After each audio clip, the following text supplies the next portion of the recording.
meeting with Jennifer Flint tonight, but we need to take care of a couple of household items. First off, ordinance 1322 and 1522 need to be passed tonight.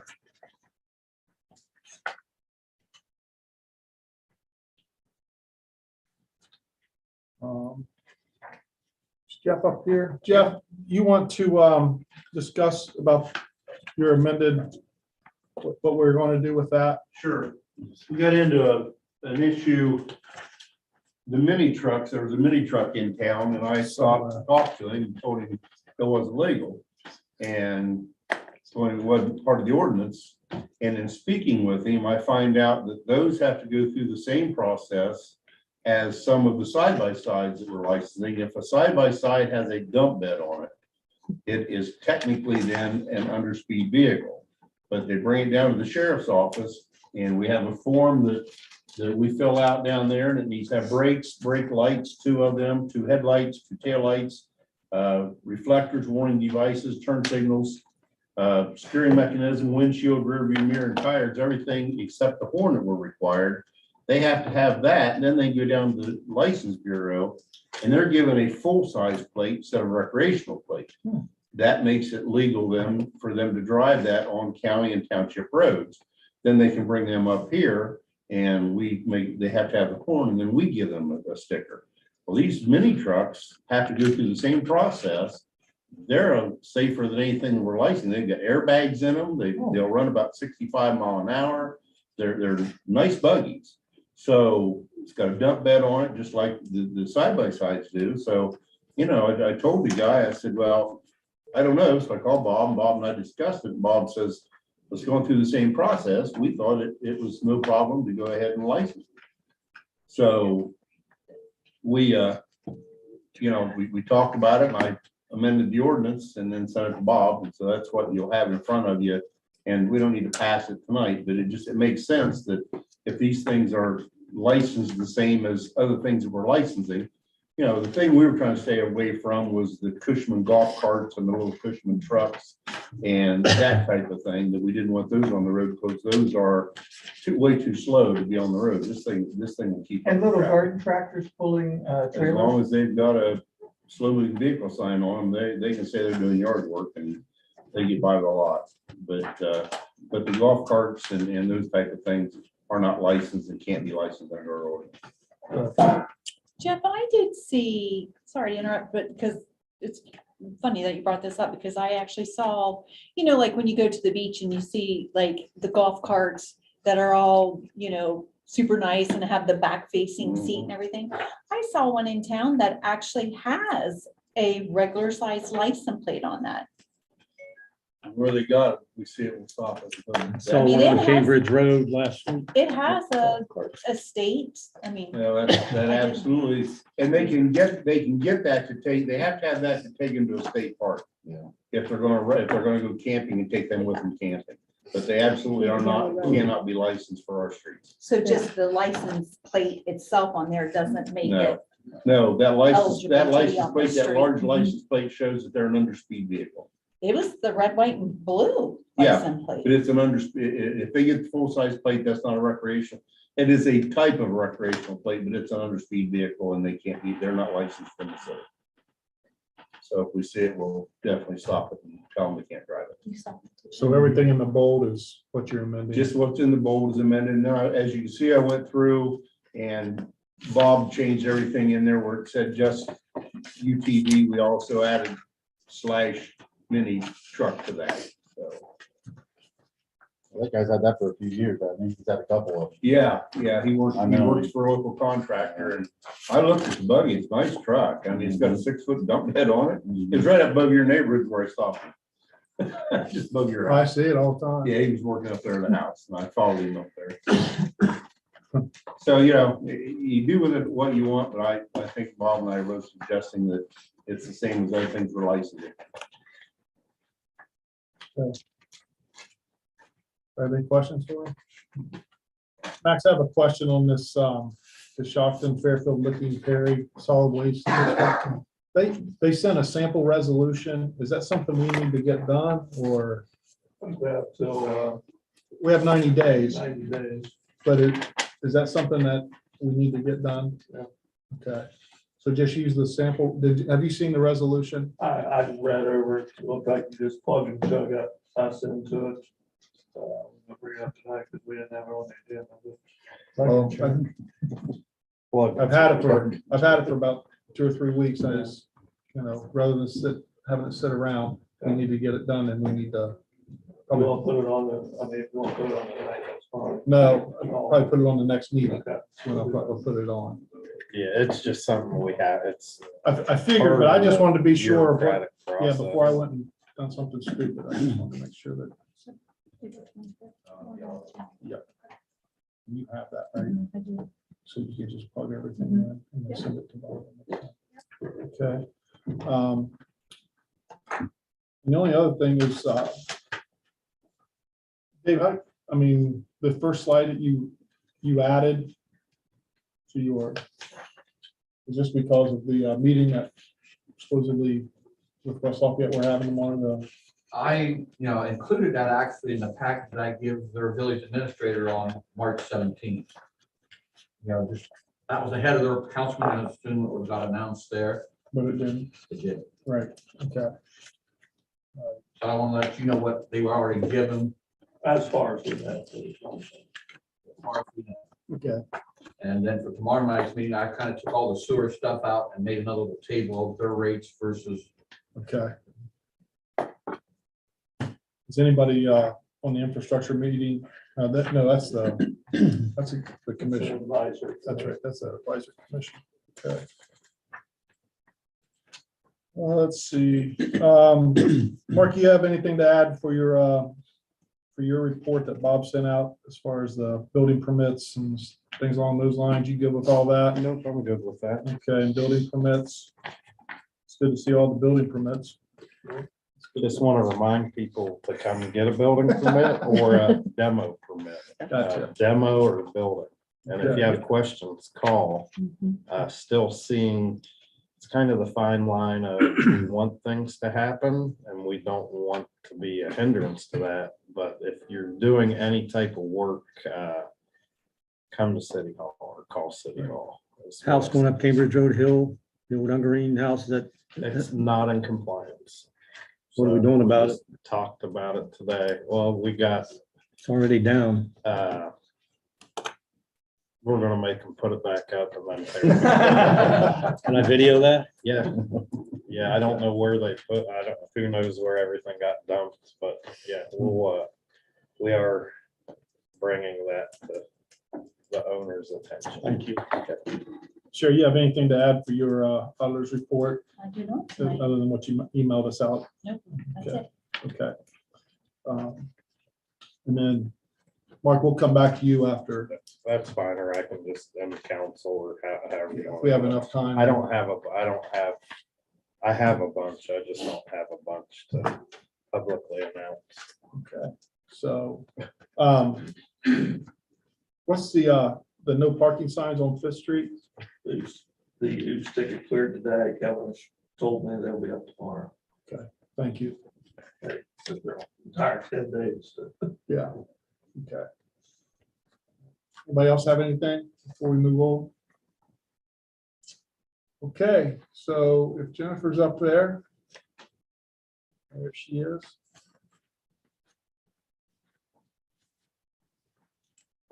Welcome, Jennifer, to their city council meeting. I know that you guys were emailed some questions from council, and then I think once you start explaining some things, then if we have any other questions, then maybe you can chime in and help us out. Sure. Good evening, everyone.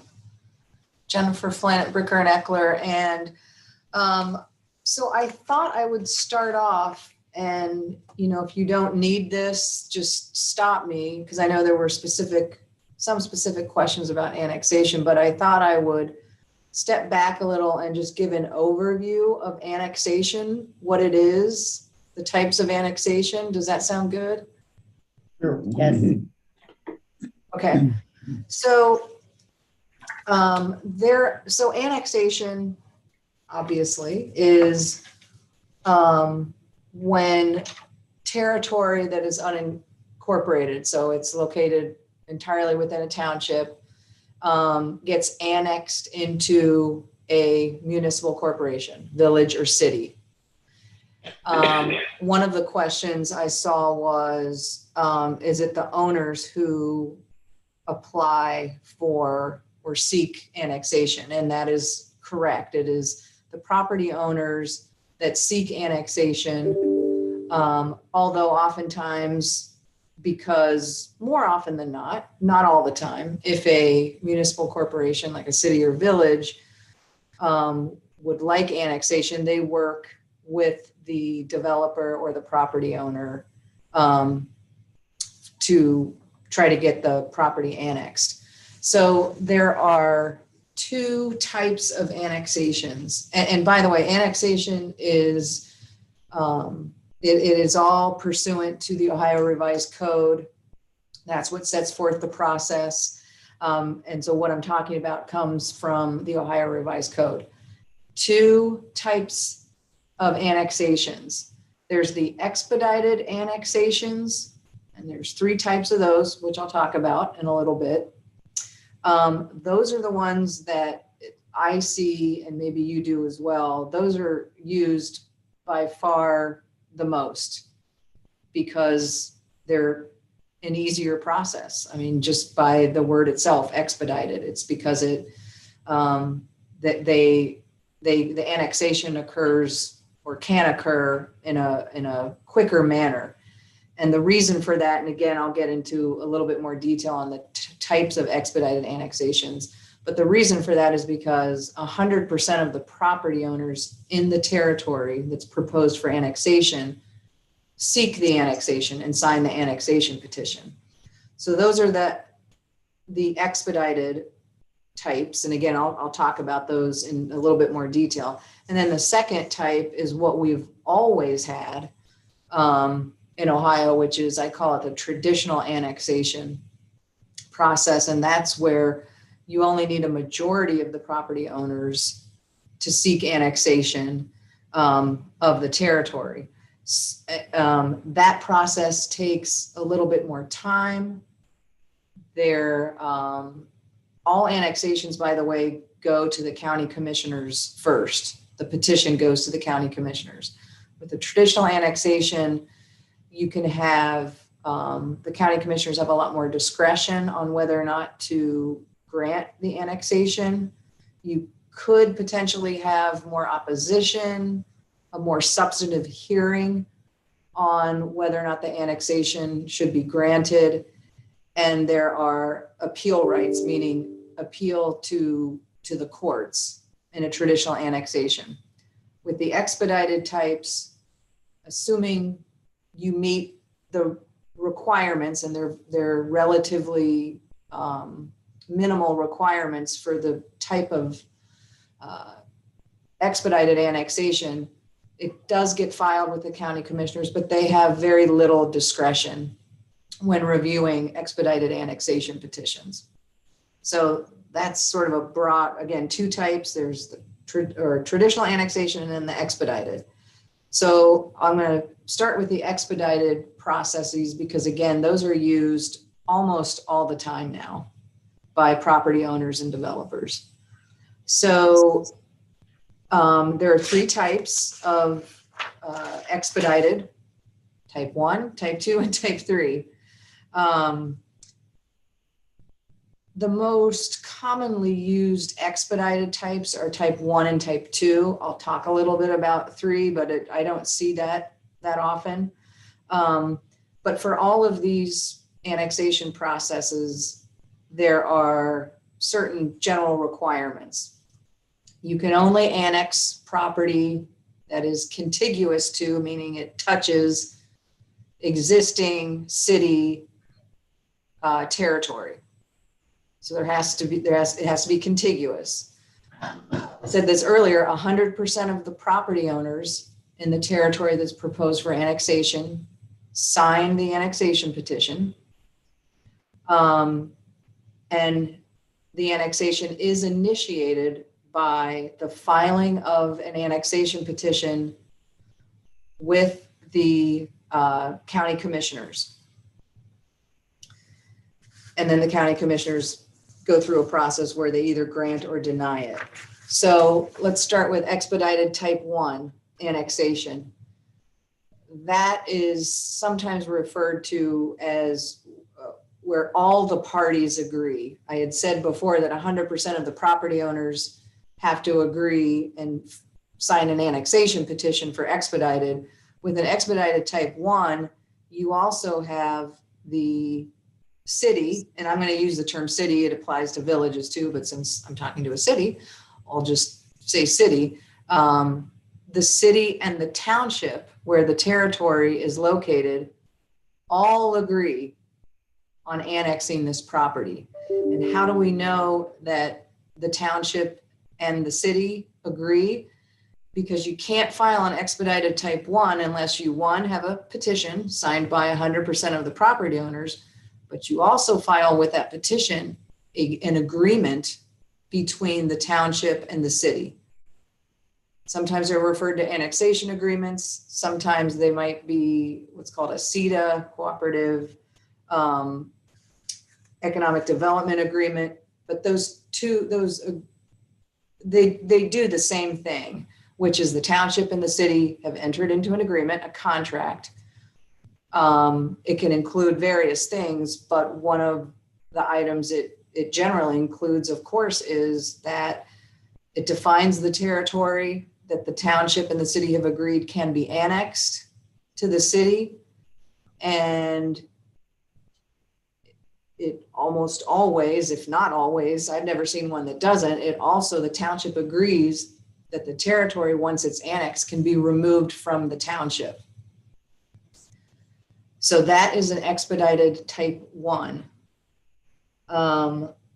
And if anyone has any questions as I'm going along, just stop me and I'm happy to ask questions or answer questions and maybe ask some too. So that's the expedited type 1. So again, what gets filed with an expedited type 1 is the petition, the agreement between the township and the city. And then once those two items are filed with the county commissioners, then the county commissioners are required to pass a resolution at their next meeting, regular session, that grants the annexation. And they do that without a hearing. And again, all this is assuming that the petition looks correct. It's got 100% of the property owners, et cetera. So again, there's no discretion involved with the county commissioners. They have to grant it.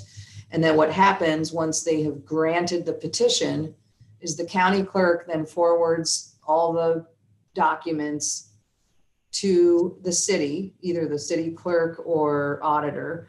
And it's the date that the city receives those documents from the county commissioners, again, granting the annexation, the expedited type 1, then there's a 60-day waiting period between that time and when the city gets to act on the annexation. And I should have said this first, with all annexations, even though they go to the county commissioners, the city ultimately gets to decide if property is going to be annexed. Essentially, you have veto power. So county commissioners grant the expedited type 1 petition. County clerk sends the annexation documents to the city. City receives them, and then on that date, there's again a 60-day waiting period.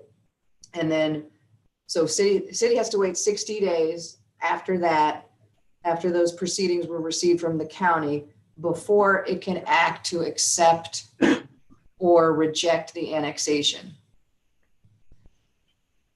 And if the city council does not act within 120 days of receiving those proceedings from the county commissioners, the petition for annexation is considered rejected. If it's accepted, then the annexation becomes effective 30 days after council formally accepts the annexation. And you can accept it through a resolution or an ordinance. So any questions about the expedited type 1? Okay. The next is expedited type 2. And these are probably the ones, an expedited type 2 is probably used the most, that at least that I've seen. So with an expedited type 2, the property remains in the township upon annexation, unless there could be an agreement between the township and the city that allows the territory to be removed.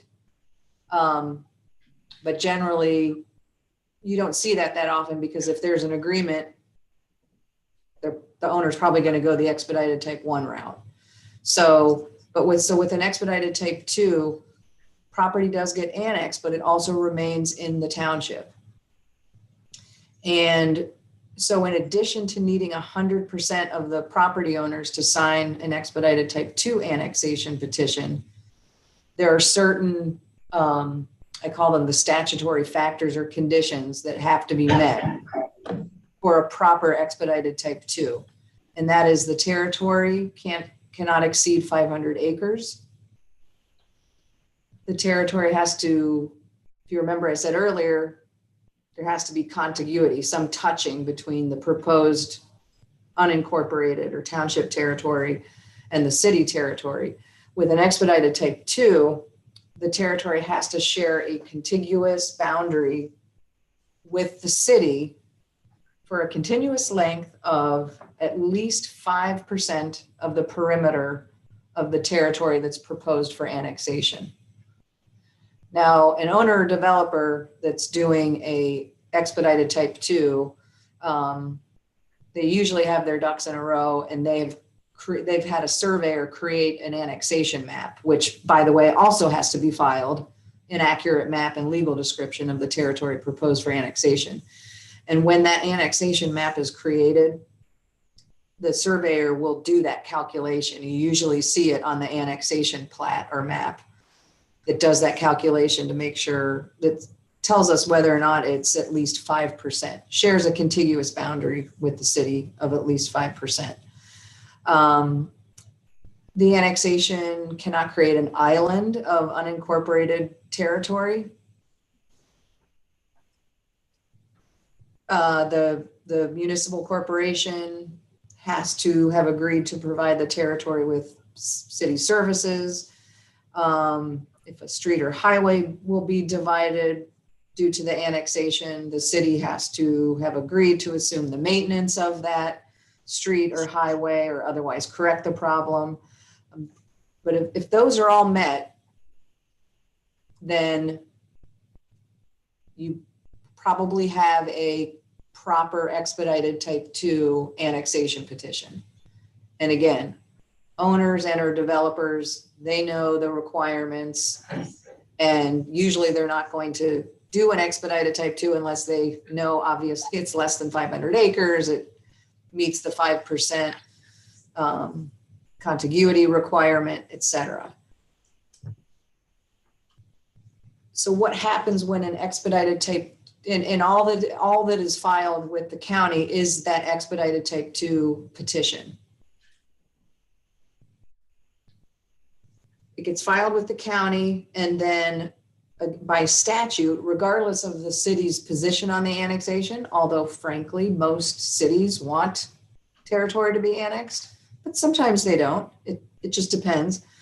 But regardless of the city's position on the annexation, once that annexation petition is filed, you're going to get notice of it from the petitioner's agent. And the city is required to adopt through a resolution and then file that with the county commissioners. I call it the services resolution. It's a statement of the services that the city will provide to the territory upon annexation. That gets filed within 20 days of the annexation petition being filed. And then both the township and the city have the option to consent or object to the annexation, the proposed annexation. And if the city and or the township doesn't adopt a formal resolution consenting to the annexation or objecting, they just do nothing, then they're deemed to have consented to the annexation.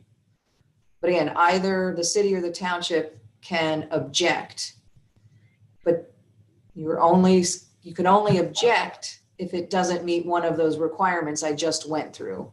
So in other words, just as an example, the township couldn't file, I mean, they could, of course, object to an annexation and say, we object to this because we don't want the property to be annexed. We don't like what it's going to be developed as, something like that.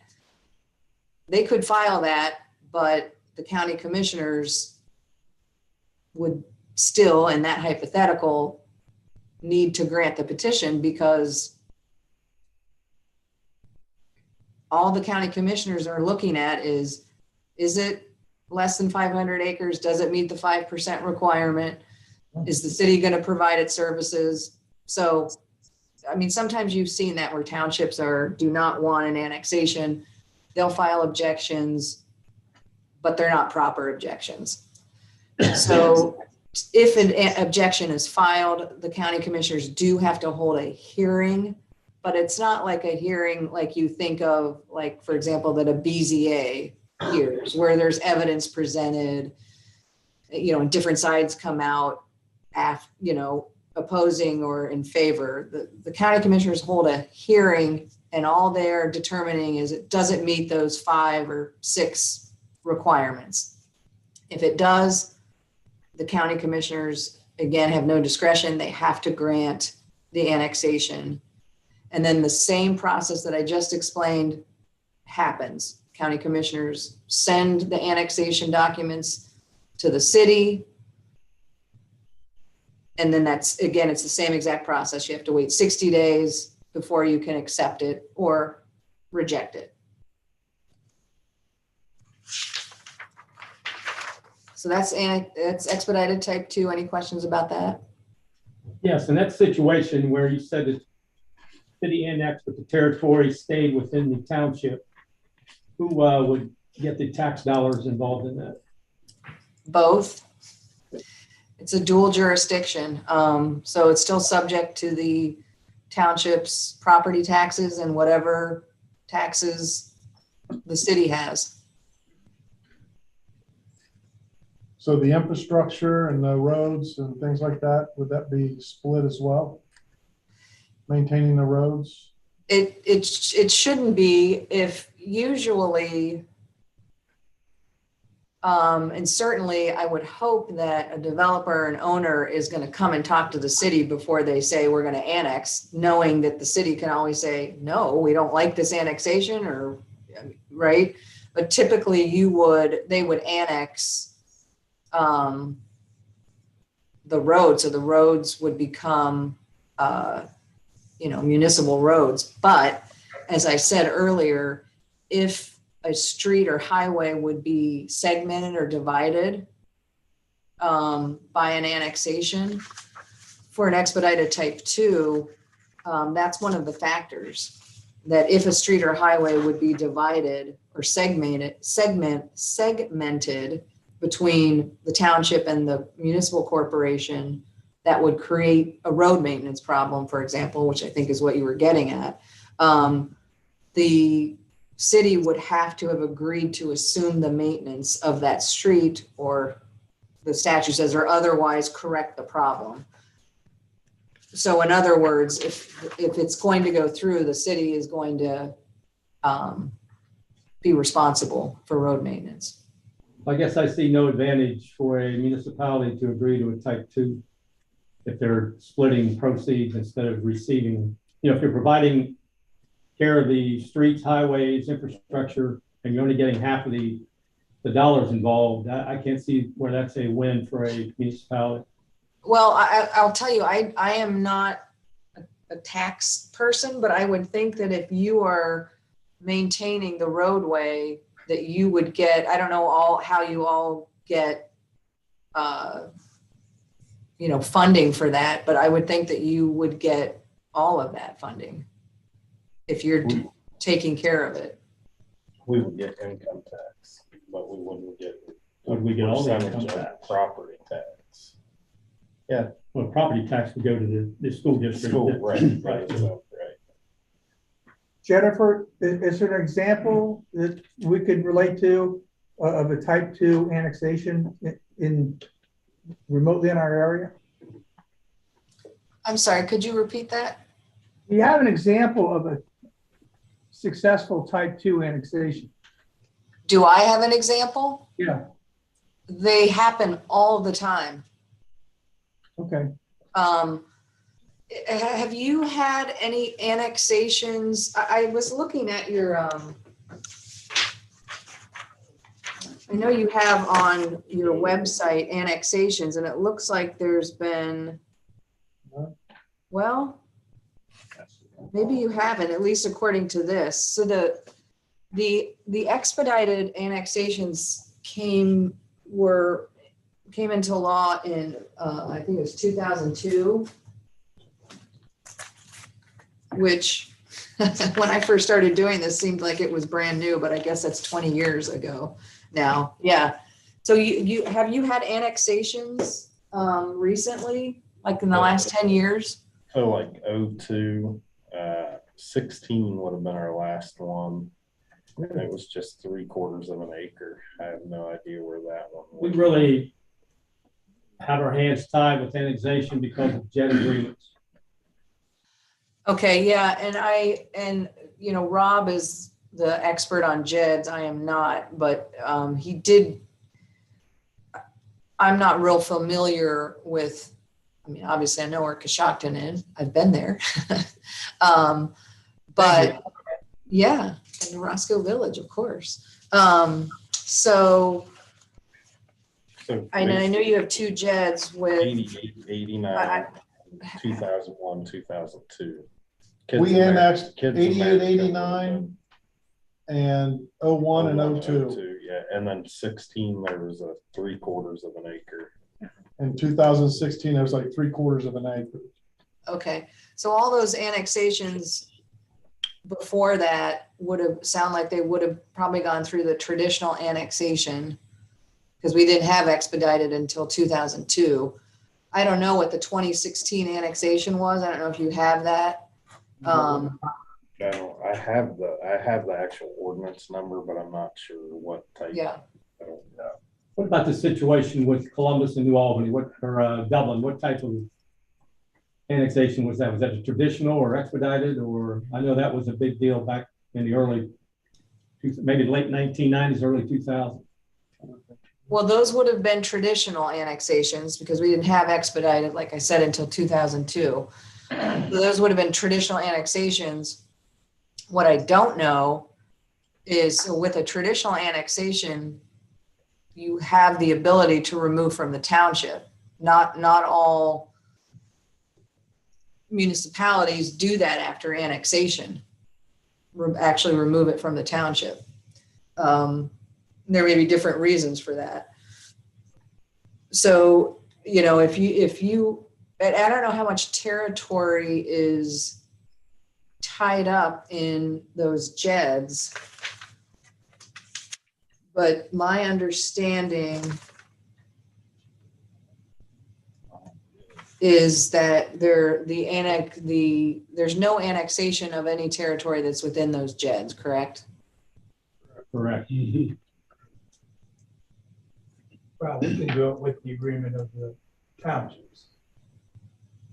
But with creation of the JED where they share in our revenue, that's doubtful that we would ever receive that kind of offer. I didn't quite hear that. I don't know that if I had needed to, but I was just explaining that in the JEDs, we can annex, but it would have to be with the consent of the townships. Yeah. And because they share in some of the revenue, it's doubtful that they would ever consent to that type of arrangement. yeah. And just to back up a little, if again, I don't know the areas of the JED in comparison to where you have potential development and annexation ability.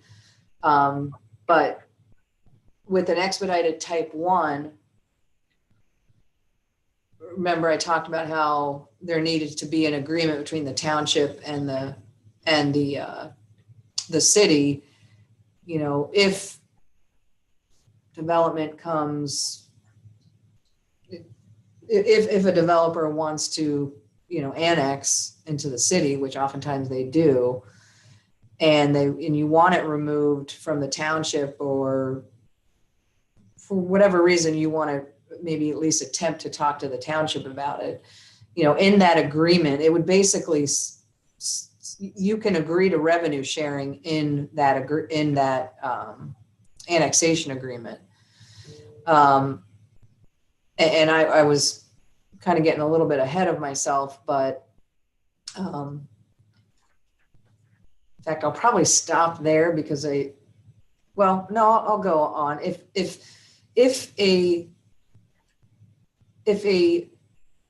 property is annexed, it doesn't mean that it's removed from the township. There's another step that municipalities have to take, and that's with any kind of annexation. Traditional annexation, type 1 annexation. We talked about the type 2, it's not removed from the township, so that wouldn't happen there. But even if you had a type 1 where you had a contract with the township that said, yes, this territory can be annexed and it can be removed from the township. It's also called conforming boundaries. Once it's annexed, once the city accepts the annexation, if you have the authority, because it's via a traditional annexation or an expedited type 1, to remove it from the township, you have to go in another step, which is on your own, the city petitions the county commissioners to conform boundaries, i.e. remove that territory that's been annexed from the township. County commissioners don't have any discretion, they have to grant it. It gets removed then from the township, basically create what's called a paper township, because all territory has to technically be in a township. But anyhow, if there's no agreement otherwise, the city by statute is required to make what are called reparation payments to the township. And those are set by statute. And it's basically a 12-year declining payment schedule. It's based on how in any given year, the 12 years after it's been removed from the township, how the tax commissioner has classified the property. Is it residential or retail, or is it commercial, non-retail, or industrial?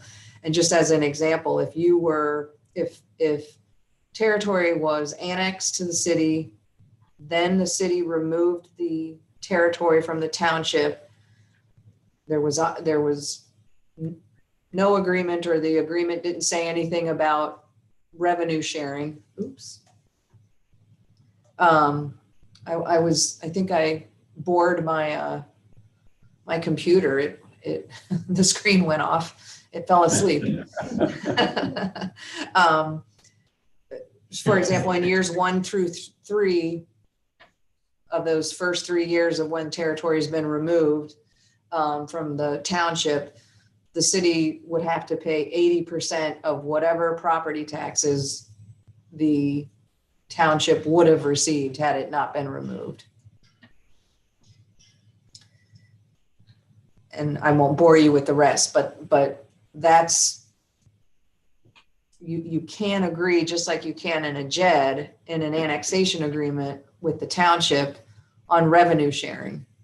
If you wanted, because you can have an agreement in lieu of the statutory reparations in an agreement. So, and those of course are going to depend on the particular circumstances.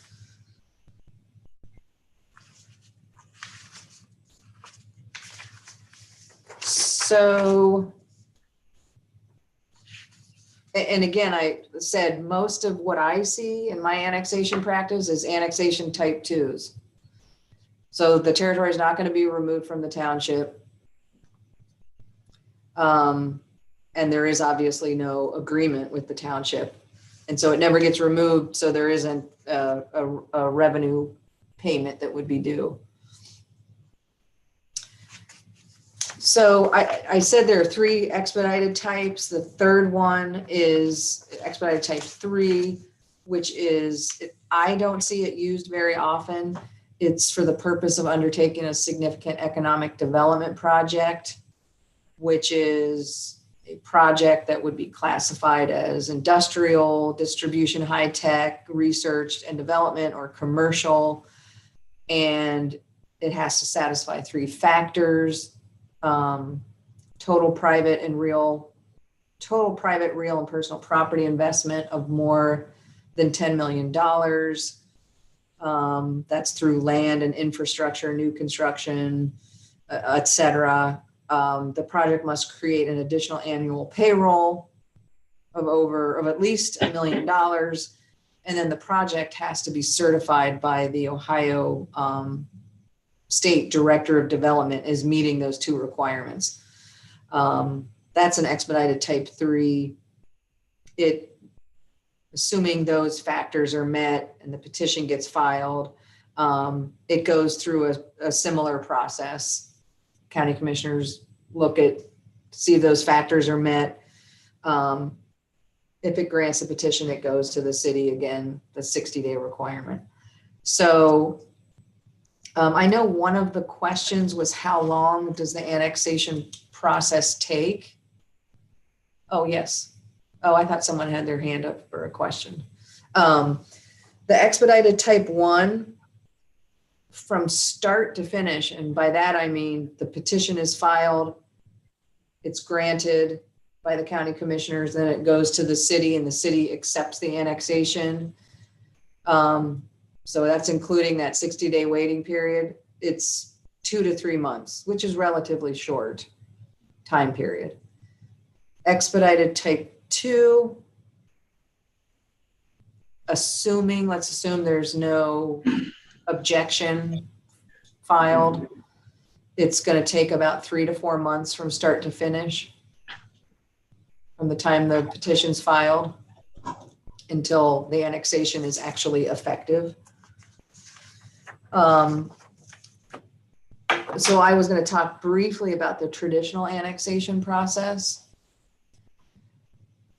That I call, again, the majority owner annexation. It requires... Tiffany has a question. Jennifer, I'm sorry.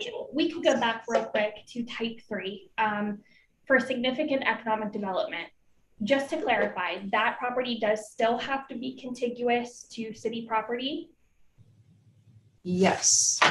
Okay. And then also with that, does the township also have to be a willing partner?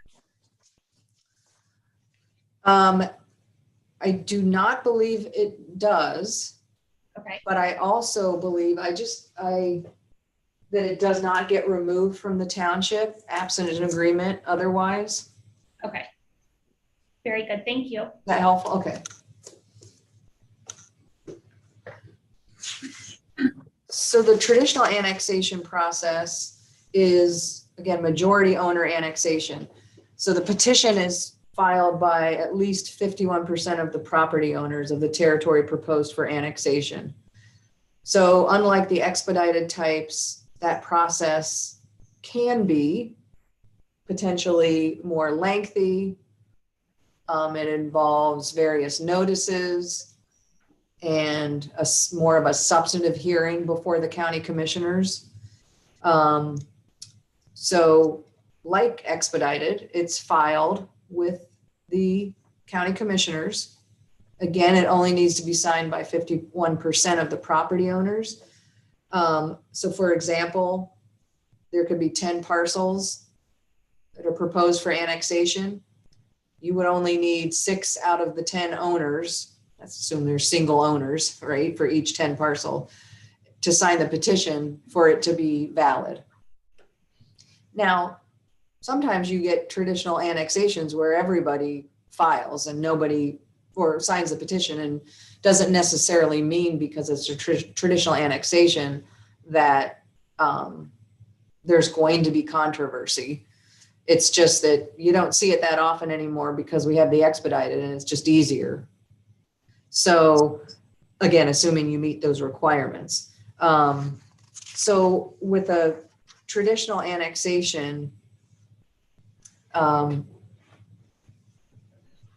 parties can be of course, are the city to which annexation is proposed, the township, especially if they are, and presumably not all the time, but most of the time, I would think they might be anti-annexation. They can come in, obviously the property owner, and really any person can come in and present evidence at the hearing. So the county commissioners are going to hold a hearing where evidence is taken, because the county commissioners have discretion in a traditional annexation in determining whether or not to grant the petition. And they're not just checking off a box like, is it less than 500 acres? They are, in addition to some technical requirements, like let's make sure 51% of the property owners, do we have valid signatures? They look at, is the territory unreasonably large? And then this is the big one, and I'm not going to get into, there's a lot of case law on this, on balance, the general good of the territory proposed for annexation will be served by the annexation, and the benefits to the territory to be annexed and the surrounding area outweighs detriment to those same areas. That's where you get people fighting. So that's the focus of, generally the focus of debate and opposition at a hearing on a traditional annexation. And the county commissioners have a good amount of discretion in analyzing and weighing those factors and making their decision. So the county commissioners will grant or deny it, and they're going to be giving their reasons for it. And any party that makes an appearance can then appeal that to court. With the traditional annexations, there's no appealing from the county commissioner's decision.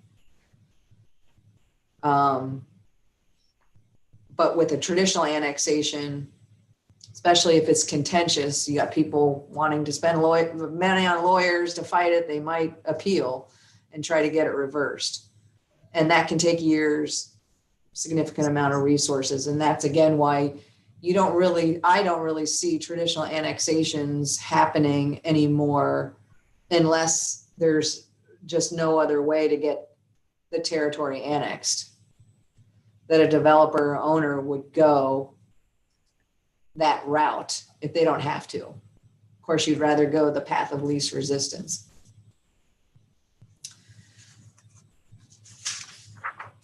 So, and we talked about conforming boundaries, so I don't need to talk about that again. That's essentially annexation. Some of the questions, there was a question about, does it impact school district boundaries? It does not. This is municipal annexation. So unless, and again, I've never seen this because I also do school district territory transfers, which is a completely different animal and process. Municipal annexation does not result in a change of the school districts. The school district stays the same school district it was before, unless somehow you're annexing the entire area that makes up a school district, which just doesn't happen.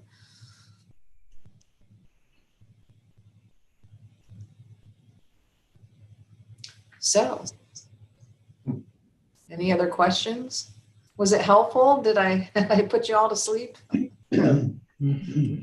How does, so basically, if, I know like when Columbus was doing their water in different areas, and I know that, Mr. McCarthy had sent us a case law where annexation along the water lines was it Columbus City. Does that just work out the same as the, 1 and 2 on the expedited annexations? Is that, or is that agreed with as far as annexation whenever they start supplying the water? Yeah, I don't know what the circumstances were with that. I do know that, and I know that was one of the questions, should we always annex areas along any route where we're providing city utilities? Well, you can only annex, like I said, it's got to be contiguous. There's no rule that says you're providing, water, therefore we annex. However, it is very common, and some of you, if not all of you, may be aware, because I did look at, and part of preparing for this, I looked at your ordinances, and and obviously, well, it looks like you do provide some city services to territory outside of the city, which you can do. And I'm assuming that maybe you charge an outside rate, maybe more. I meant more than if you were in the city. But I also see that, let me make sure I'm looking at this right. So it looks like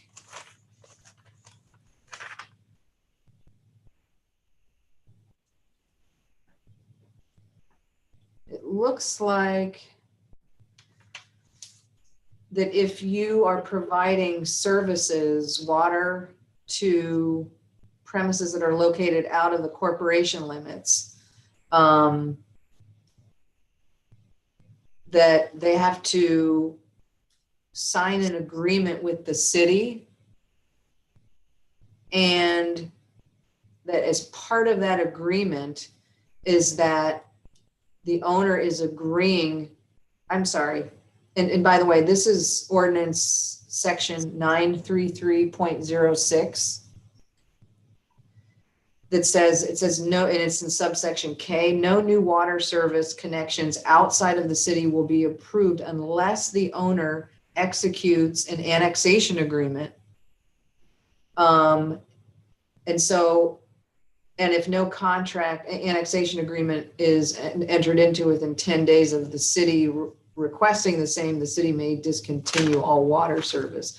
So I don't know if you actually implement that, or if you have a template annexation agreement. Okay, so what I'm guessing that is, because again, this is not an uncommon provision to see in municipal ordinances, is we'll agree to provide you with water. Obviously, you got to follow all other ordinances on connections, and you got to pay, for the service, probably, sometimes I see it 2 times the rate that inside users are charged. But I also see ordinances that say, but you are agreeing that once you are able to legally annex, you have to annex.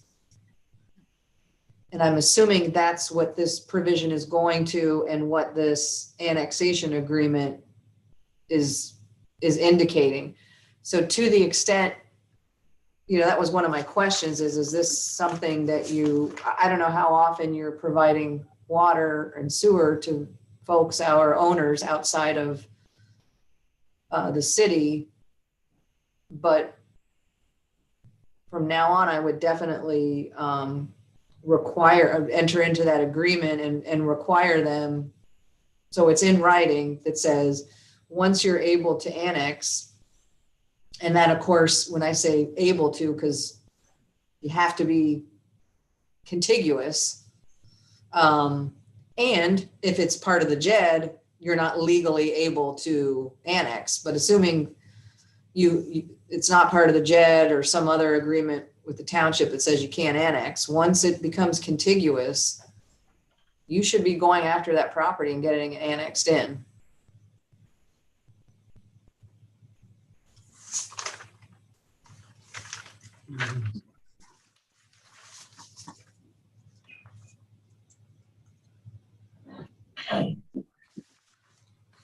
I know it's a lot of information, and I know you still got to talk with Doug and Rob about JEDs and sewer and all that. But maybe once you get your hands around all the issues, we can meet with you again and maybe think about other questions you have, or, you know, you got a lot of potential development coming your way. It's good that you're thinking about these things, I guess, ahead of time. Anybody have anything else? Anyone? Okay, good. Okay, Jennifer, I appreciate your time. I think we all do. It's very helpful. Thank you. You're welcome. Take care, everyone. You too. Bye.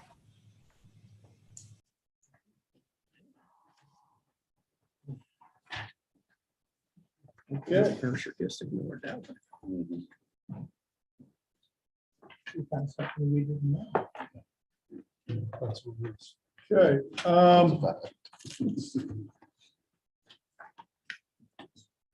Yeah. About 15, 20 minutes. Mark, you have, give us your report.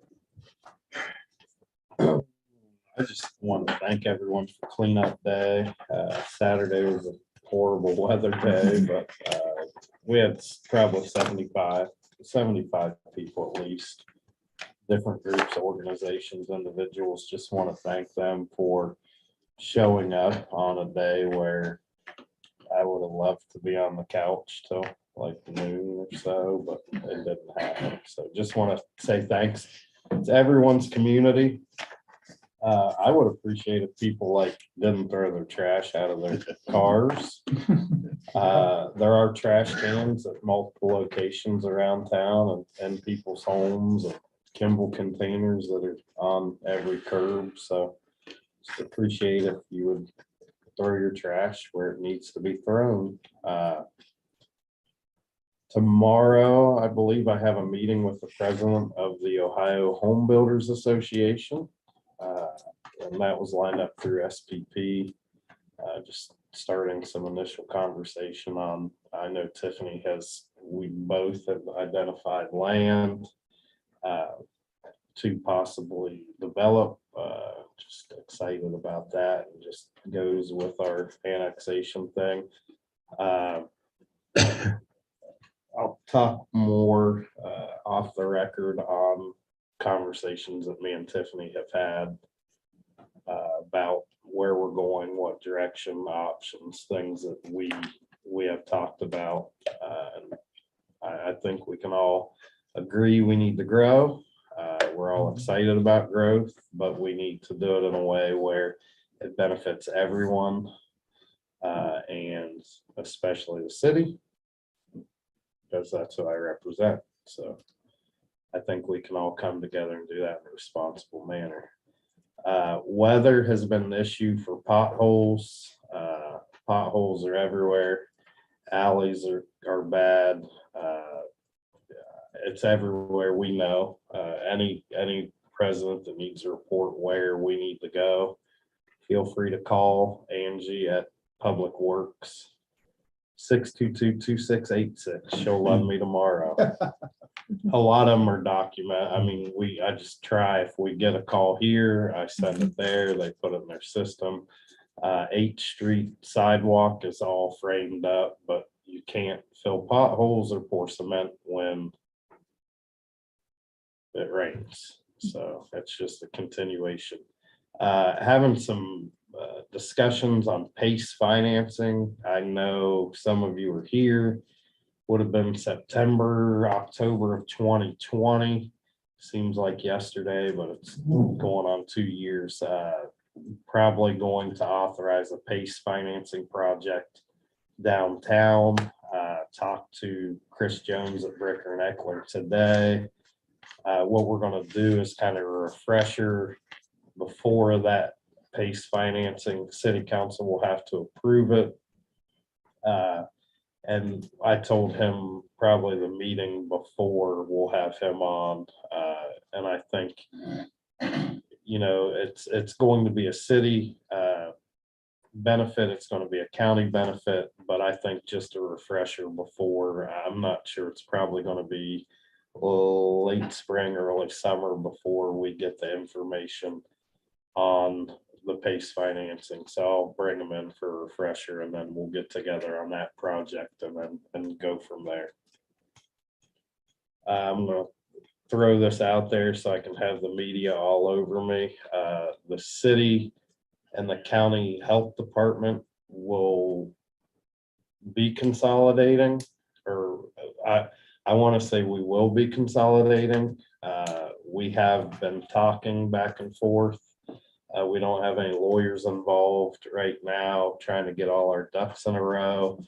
I think I've negotiated a pretty exciting contract to save the residents of our city money and to not have the burden of getting rid of all of our employees in that department. So first it has to go to the health board, then it will have to come to city council. So we're just in initial talks, and just wanted to throw that out there so no one's like, no one ever told me anything about it. So just wanted to let you know. It's a substantial savings. I don't think it's going to be any detriment to our city, and I look forward to and have been working diligently with the board of the county board of health as well. So I think we're going to get everything as short up as possible so we can do an expedited consolidation. And if you have any questions, I will answer. Any questions? No, man. Sure. I'm glad I didn't have any questions. I was worn out. Max, you have anything? Mayor got most of it. I was, He usually does. about clean up, we had over 75 people there when we completely filled one of those 20-yard roll-offs with trash out, as we could got anything else there for them to be able to haul it. So it's done a really nice job. The weather was terrible. We even had our state rep out there, so. Oh. Yeah, so Kevin come in. Somebody did mention we are meeting tomorrow at 4:30 with the Westlake Advisory Committee. I'll be myself, Shane K. Dry, Christy Maurer, who's their council representative, Tammy Hicks, and Shoemaker, and I've asked Don Wells to step in for touch draws because Larry. Wilkins. Yeah. Is he the one passed away? Corbett passed away. Larry Corbett was on that, but Don Wells will be on there now, so we'll be meeting tomorrow night at 4:30 on that. We have got some, Mary got an email today from Genesis. I want to create 2 more handicap parking spaces there across from you, Michelle. So we'll be meeting with them. Just so many parking spaces to go around, so I'm not sure how that's going to work in there, but you about gotta have them where you get out of the right side of the van or car. So you're Right, so it's a basically wheelchair lift. 4 spaces. So At least 3. Yeah, so we'll see how that plays out. Not a very good spot, in my opinion, for the thing about they have 3 doctors in the AC. And that 70 parking spaces probably down there. Now we have 3 doctors on Main Street, so it's kind of tough. it's good for people going down to Main Street. It's just not good for parking on the Right. street. So it's Yeah. one opportunity leads to another So opportunity. more to come on that subject. I think that's all. Dave, you have anything for us Yeah, just tonight? a couple of things I would like to, probably the next council meeting, present a first reading on extending ordinance 4920. That was the one where we granted a reduced rate for new customers on the West Lafayette water line. We didn't really get new customers on starting till mid-year, so didn't have a lot of time. Turnout's been pretty good. We're probably got 20% of the customers on right now, so there is some interest. We want to continue that momentum and offer that through the end of this year, and then we're done.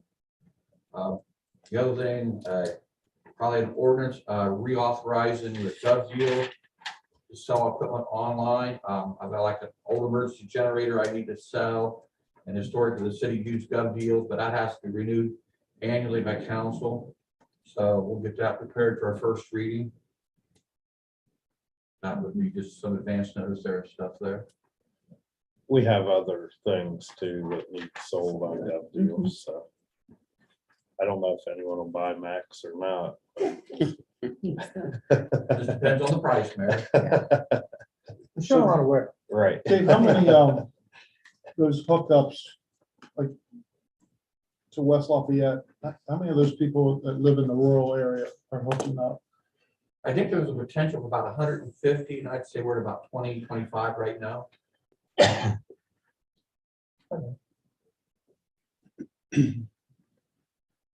Anybody else have anything for Dave? That was the question I called you about. Yeah, As soon as he said that. I went, yeah, That was it. yeah, that was it. I knew as soon as you said it was cool.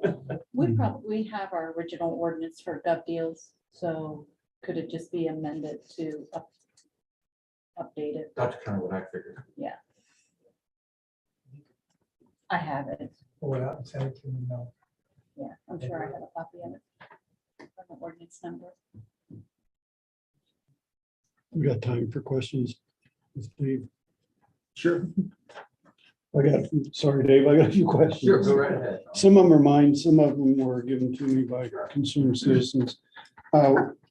One, do we have, in our rate structure, do we have an industrial rate, or is it all the same rate based on usage? All same rate based on usage.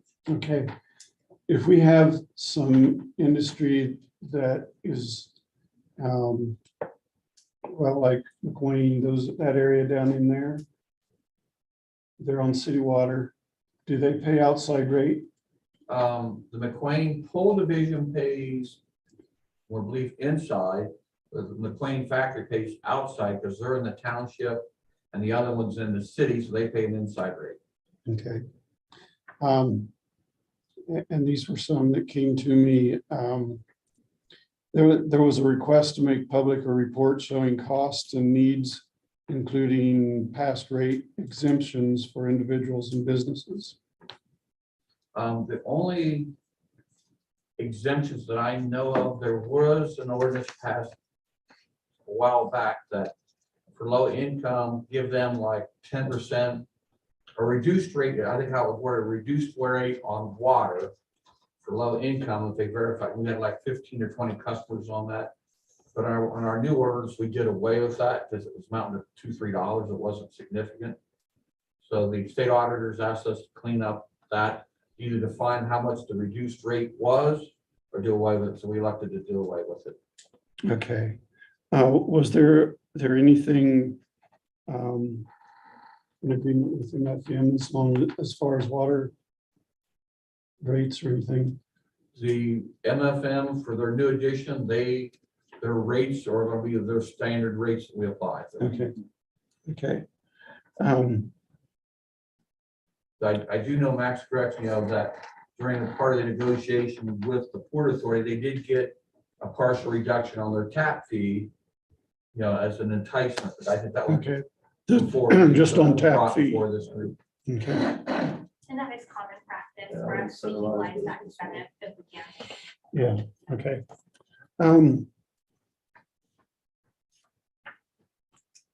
There was a question on the progress of identifying water lines and shutoffs, and then a question if they're are areas in the city where we don't have maps available to locate those. And in fact, I just give maps. We have maps that probably identify 90% of the water lines, all right? I want to say that 90% area, they're probably 85% accurate because minor changes never got updated, but as a general rule of thumb, we're pretty close.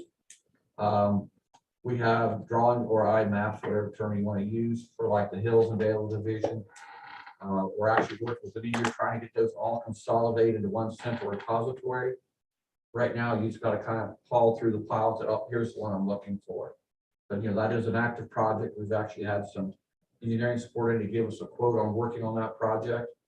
Try to get those all centralized, at least scanned with a certain title block so we can say if we want to know where Hills and Dale drawings are, we pull out drawing 59.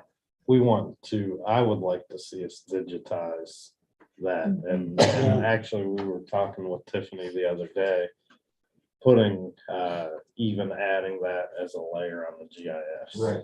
So that's where we're headed with. Yeah, that's where we're headed for. Our first step. How old are your maps? How old's the city? No, I'm saying, how old are the most updated maps? I think the ones I get you max is 1990 something. Now we have localized projects, for example, like the West Lafayette. Those are as built of last year. So we're trying to incorporate all these different drawings that are just laying out there into a central repository. And Oh, I remember the 90s. Just a little bit. I was torturing Roger then too, so nothing changes. Any others, Tom? No, that's about it. Anybody else have anything for Dave? Okay, we'll adjourn and we'll. Okay, just these couple for Jeff. Campers, where we at? We send letters out on campers yet, or? And looking for that, you know what's going All right. on. The But I was told we were close. the so-called business at the corner of 7th and Phone Elm. call was made today, the voicemail was left for him to clean it up, and it's suggestion for him to put an 8-foot fence around. All right. This one's an easy one, so it's a yes or no. The old Spittler Edie Ryan restaurant, is that in the city or not? I've had a couple people complaining about the buildup of junk in front of it. I believe, if I'm not mistaken, the roadway that goes through there is city, but I think Spittler itself is out, but I would have to check on it. That's a GIS. And I think the building is in the city. I think it is. I'm going off memory, and I think the building is in the city. Now, they're starting to accumulate quite a bit of junk out front. So if it is in the city, maybe It's in the city, I can pay them. just take a look at it, see what you Sure. think. Thanks, that's all I have. Hey, can I just real quick, reminder, Friends of the Park, half marathon, 10K, 5Ks this weekend. So just if you're out and about, traffic wise, there's going to be some street closures. Angie sent out a PSA today of it. So, and right now we have 174 people participating in it. So, Sherry, that Yeah. map's on our Facebook page. now, Okay, yeah, so it's great. updated on Thank City you. Hall site.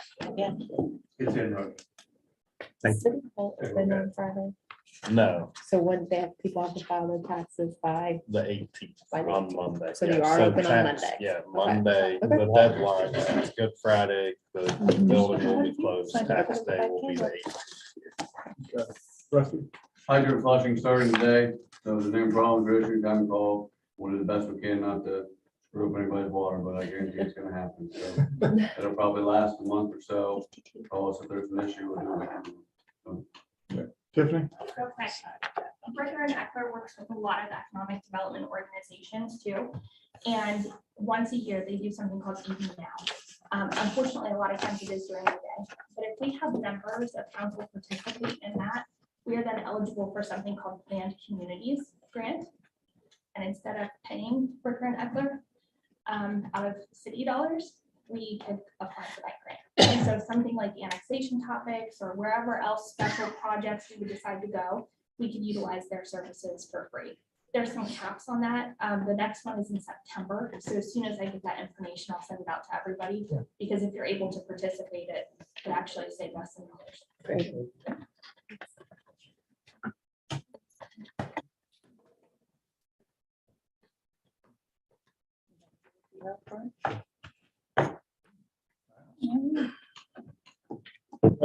else. That's it.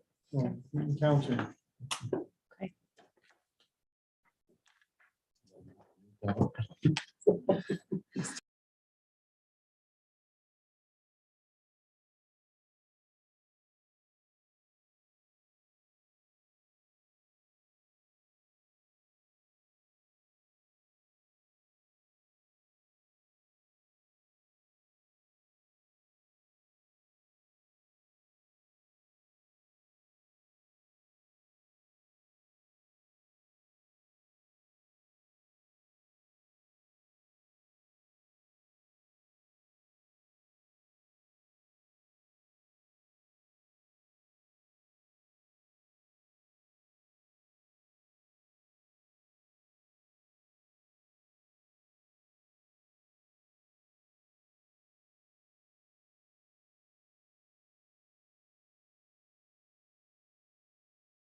So,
It's Monday, April 11th, 2022 at 7 o'clock. It's a regularly scheduled Coshocton City Council meeting.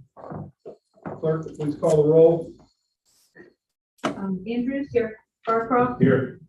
Johnson. Here. Mishler. Here. Moore. Here. Turner. Here. I need a motion to excuse Mike Gross, please. So Second. Clerk, please call the roll. Andrews. Yes. Barcroft. Yes. Johnson. Yes. Mishler. Yes. Moore. Yes. Turner. Yes. Stand for the pledge, remain standing for the invocation. Allegiance to the flag of the United States of America and to the republic for which it stands, one nation, under God, indivisible, with liberty and justice for all. Heavenly Father, thank you for bringing us here this evening. Be with us as we make our decisions on some of these ordinances and the discussions that we have at the committee meeting. And help us lead the city and make us progress. Amen.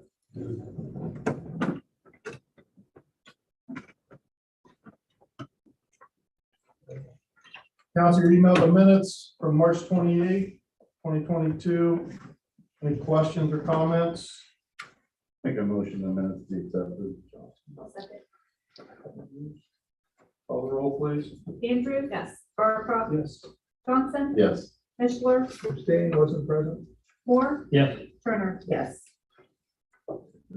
Trust that, anything? Any public input? Clerk, we have anything? No. Email? Mary, you have anything to add? Yes, I do. I'm not gonna let you get out of here like last meeting. So I'm gonna talk for the next 45 minutes. Oh, no. I want to say, you know, with the cleanup day, just being out and about, and people getting out and about from the pandemic, it's pretty exciting what I see around town. And I'm just not saying that to hype it up. You know, people getting involved and just taking little steps to improve their community. The sheriff's office just beating the hell out of these drug dealers. I love it. You know, everything that's going on is exciting and we just need to keep it up. And just want the people to know that if you have an issue, call me, I'll direct you in the right spot. Call the sheriff's office, call Jeff, call whoever, call us and let's get it done. But it's exciting to see what's going on. And I'm excited to be a small part of that. Councilor also emailed from the general fund, from the mayor, and the building permits. Those things were emailed to you. Does anybody have any questions for the mayor? Max, you have anything? Nothing further to add. Wake up, son. Unless you guys have any questions. No, we're Hang in trying to there. get potholes patched, believe me. Hang in there. You Push can't- right in, we'll get them patched. Yeah, can't control Mother Nature. Mr. Scout, you have anything? After the legislation is handled, but before adjournment, I would ask council to make a motion to go into executive session for the purpose of discussing pending litigation. I would ask that motion invite the mayor, service director, myself, and the auditor to attend that meeting. And there will be no action taken as a result of that executive session. We need to take a motion on that right now. You can do it when it's appropriate. Did you say to invite the mayor, service director? Auditor and myself.